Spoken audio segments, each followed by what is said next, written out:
all dogs should learn that when you call them here, that they need to come to heel and turn in the proper way. So that's what we're doing right here is we're teaching Billy to turn in like that.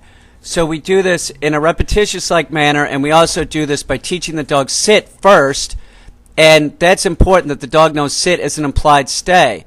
When we first start training the dog to sit, we use a high collar and there's tension on the leash, making sure that the dog doesn't move. But after the dog gets this, which is literally like one session of this, I go into a loose leash fashion, and it's totally dropped. See how I dropped the leash? But I'm holding the leash, and that's important that you realize that I keep my hand on the leash at all times so I can step in. See, he wasn't paying attention, so I popped him good, and I'm telling him, like, don't fucking move, dog.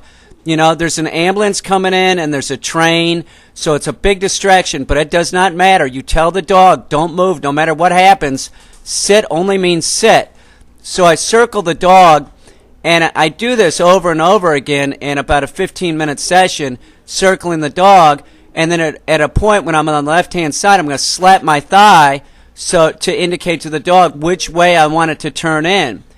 And it's over and over again. We'll drill this for days. See how it turned in? And we'll do this over and over again. Sometimes I'll just put the dog out in front of me and walk by it and slap my thigh, making sure that it turns in the right way. That teaches the dog, that helps teach the dog that when you're calling it and it's coming to you, you want it to come to heel. So we'll practice this over and over and over again. Really, you have to realize it's repetition training a dog. If you don't want to do this, if you don't want to go outside and work with the dog, maybe you should get a cat. So it really is. It's repetition over and over again. I'll circle the dog, you know, like I said, and sometimes I'll just sit the dog out in front of me. I want to make sure that the dog really doesn't know what I'm going to have it do. I don't want it to expect that when I walk by it, it's going to turn in. Do you understand? So sometimes it sits in front of me, sometimes I circle it, but I always, when I'm going to do it, look at the bug. The bug's bothering him, but he stays on his mark.